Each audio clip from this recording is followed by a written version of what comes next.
Okay, for the last lesson in thermochemistry, we're actually going to do something that you will run into again next semester. We're going to talk about standard enthalpies of formation.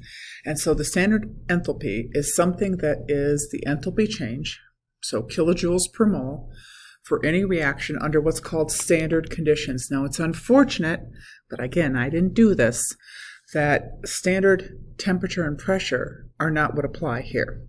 Okay, the temperature is actually 25 degrees C, and so that throws people off a little bit. So when it comes to standard conditions for thermodynamics, it's 25 degrees C. When it's standard conditions, standard temperature and pressure for a gas, it's 0 degrees C. Still 1 atmosphere, but we're also talking about solutions here too. So the way they write it is they write it as delta H, but they put this little 0 at the top. It looks like a degree sign. It's actually read as delta H0. Okay, and that little 0 means it's under standard conditions. Most information regarding this is kind of inconsistent in including that. So generally speaking, I would say assume it's there unless they tell you otherwise. So standard enthalpies of formation are given to you in a chart, and these are actually on the back of your calendar for this unit, this chapter. Hess's law will work if they give it to you if it's not at standard conditions. But if it's at standard conditions, this is actually a whole lot easier to calculate the enthalpy of reactions. So delta H for the reaction, but this time it's under standard conditions, if you use what's called standard enthalpies of formation. And they are the enthalpy change when 1 mole of a compound, okay, is formed from the elements in their standard states. Elements, though, have to be our kind of starting point. So we consider elements in their standard state. So oxygen's a gas, aluminum's a solid, mercury's a liquid. There aren't very many liquids, but element in its standard state, the enthalpy of formation under standard conditions is 0. This is the one you have to remember. If you look on the chart, it's not on the chart. It is 0, okay? If it's an element. So it's another way to calculate enthalpy of reaction. You can use the following equation. Basically, it's a whole lot of Greek letters. The enthalpy of reaction under standard conditions is the sum of the enthalpy of the formation of the products minus the sum of the enthalpy formation of the reactants. So it's products minus reactants. And that's contradictory to what we're used to using, because remember, we're used to reading left to right, and it's always reactants are written first. So works for any time you have a substance in its standard state and any kind of reaction. You use the enthalpies of formations that are on the back of your calendar. And you have to remember elements in their standard state are 0. So to calculate for this one,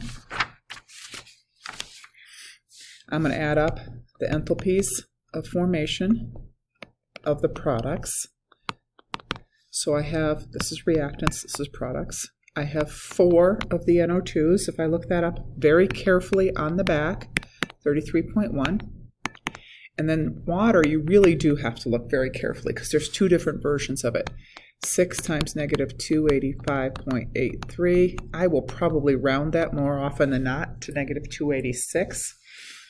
When you add the products together, you get negative 1582.58 units are kilojoules.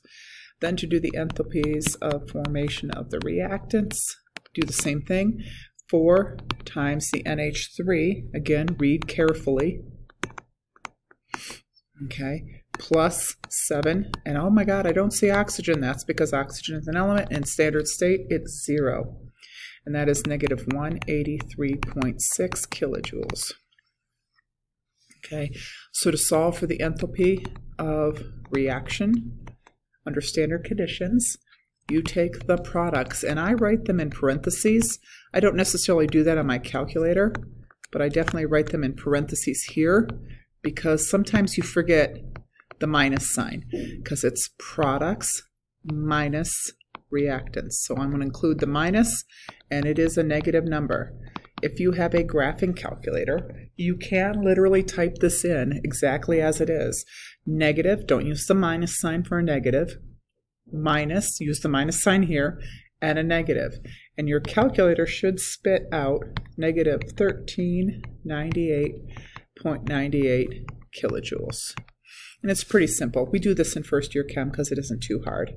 Okay, so for this one, I'm telling you what the enthalpy of the reaction is, and I want you to find the value for this. You won't see it on your chart. It's not an element, it's not 0, but it's not on your chart because it's an unknown. But I'm going to do it the same way. The enthalpy of formation of the products is going to be 4 times whatever CO2 is. I have to look that up. Negative 393.5. I'm not going to get the 09 in there. Nitrogen's an element in standard state, so 2 times 0 plus 6. And now here's a different version of water. Pay real close attention. It's negative 241.8. I'm not going to do the 3. So when you do this, you get negative 3025 kilojoules. Okay, when it comes to sig figs, you are mixing operations here, so I'm not going to worry about sig figs. Generally speaking, the good rule is round it to a whole number. Don't do any decimals, particularly if it's kilojoules. It's kind of meaningless. A joule is really not much of a unit. Okay, so enthalpy of the reactants, I don't know what the unknown is, but I know there are 4 of them. So 4x plus 3 times 0 equals 4x. So doing the math, enthalpy of the reaction under standard conditions is products minus reactants. So negative 1288.5 equals negative 3025 minus my reactants 4x. So all you have to do is be real careful with your algebra, and you will end up with x as negative 434, and then the units are kilojoules per mole because you divided by 4 moles. It's pretty simple stuff. Just pay real close attention to your minuses and your pluses, and you're fine. Okay, so now I want to talk about the different kinds of enthalpy you're going to see. Okay, enthalpy is measuring a heat transfer in all kinds of reactions. It's kilojoules per mole of reaction in any kind of reaction. So they just have different names for them. I don't want you guys to freak out about the names or something. So if you see delta HC, it means it's an enthalpy of combustion, but it's done the same way. Okay? Or if you see enthalpy of neutralization, delta HN, that just means it's an acid-base reaction, but again, it's done the same way. Or if it's a solid dissolving, it's delta HSOLN. Or if it's a liquid boiling, it's called enthalpy of vaporization. Or if it's a solid melting, basically the idea, it doesn't matter what it's called. As long as it's called enthalpy, it's all done the same way. It's the heat in kilojoules divided by the moles of reaction. That's what it is. Okay? So they're all calculated in the same way. And because they're all enthalpies, you can handle it in a lot of different ways. You can do stoichiometry. So delta H is measured in kilojoules per mole of reaction. So if you have the moles using stoichiometry, you can calculate, I'm going to call that heat change. Okay, the heat involved. Hess's law applies to anything that's enthalpy, and this applies to all enthalpy in standard state. So it's just a matter of identifying what information you have and what you're trying to find. Okay, so enthalpy of vaporization, it's called that. It's the amount of heat it takes to change liquid benzene to gaseous benzene at the boiling point. They give you the delta H of benzene in kilojoules per mole. What mass of benzene could be vaporized if 227 kilojoules of heat. So I'm starting with 227 kilojoules, and I want to determine grams. That tells me I'm going to have to do stoichiometry. So vaporized at the boiling point if heat were applied. That tells me this has to be positive, but it turns out that the enthalpy of vaporization is also positive, 30.7 kilojoules, 1 mole of reaction. 1 mole of reaction gives you 1 benzene, balanced equation up there, even though it really isn't a balancing kind of thing. 1 mole of benzene is 78 grams, and all you do is multiply, divide, and you get 577 grams. So this is an example of using stoichiometry and using the delta H as part of the conversion involved in stoichiometry. Okay. This one says, using the enthalpy of formations given, calculate the enthalpy of combustion of propane. But see that little 0? That tells me standard conditions. That means I'm going to do products minus reactants. Oops, go back. All right, so we need to look up these numbers. So for this one, the delta H for the products is going to be 3 times carbon dioxide, which is negative 393.5, plus 4 times negative 241.8. Again, pay real close attention to your version for water. And then for the reactants, it's going to be negative 104.7. That's the propane, if you guys have it in your gas grill. And then 5 times oxygen is negative 104.7. This is negative 2147.7. So the delta H of combustion, doesn't matter, is still products minus reactants. So negative 2147.7 minus negative 104.7 tells me the enthalpy change for combustion for that reaction is negative 2043 kilojoules per mole. So that's where I'm doing products minus reactants. Okay, this one is involving a couple of different things. I see enthalpy of neutralization. I also see that, the little 0, but that tells me under standard conditions, and standard conditions require 1 molarity solution. So we really can't include that. I'm actually going to delete that from the little statement there. So it says how much energy will release when you have 200 milliliters of HCl with 150 milliliters of NaOH. So I'm going to do a stoichiometry with this. Liters times molarity gives you moles. HCl, 1 liter. It's 1 HCl to 1 reaction, and 1 reaction gives me negative 56 kilojoules. If I do the same thing, 0.15 liters times 1 liter and 0.5 moles NaOH, it's 1 NaOH to 1 reaction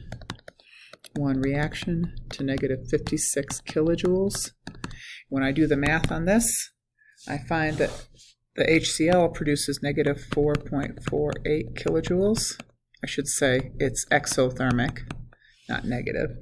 And that the NaOH is 4.2 kilojoules, also exothermic.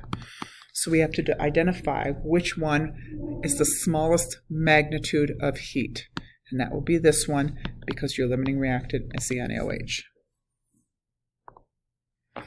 Okay, this one, again, a little bit different. Okay, it says 2 gram sample of pure phenol is burned at 25 degrees, 64.98 kilojoules of heat is released. So I'm immediately going to stick a negative in there because immediately I want to remember that. It says calculate the enthalpy of reaction. They want you to calculate the delta H value in terms of kilojoules per mole. So this is a stoichiometry. So if I do 2 grams of phenol, phenol weighs 94, 1 mole. This stuff is 1C6H5OH for 1 reaction. 1 reaction is X kilojoules. That's what we're trying to find, delta H. But when I do that, it releases negative, or 64.98 kilojoules. That's how much it releases. So I have this algebra equation similar to what we were doing before when we were doing molar mass. We didn't know the molar mass, so we put in an X right in the stoichiometry. So when I do the math here, I get 0.0213X equals negative 64.98. And I find that the enthalpy of reaction, delta H, is negative 3054 kilojoules per mole of reaction. Okay, so I'm solving for the missing enthalpy. And then the last one is use the information below and the enthalpy of combustion we just came up with, which was enthalpy of combustion is negative 3054 kilojoules per mole of reaction. Technically, it does not have that little 0 on it. Again, they're not consistent about that, so you can assume, unless they tell you otherwise, that this is under standard conditions. So to determine the enthalpy for formation of this, I'm looking for that guy. So my products are 6 times negative 393.5 plus 3 times negative 241.8, which is negative 3086.4. My reactants are x plus 7 times 0, which is x. So I set up the equation where delta H C is products minus reactants. So negative 3086.4 minus x. Negative x is 32.4. So x is therefore negative 32.4 kilojoules per mole. Okay, so it's a lot of different things, and you have to kind of identify what you're going to do and when you're going to do it. But once you figure that out, it's pretty straightforward.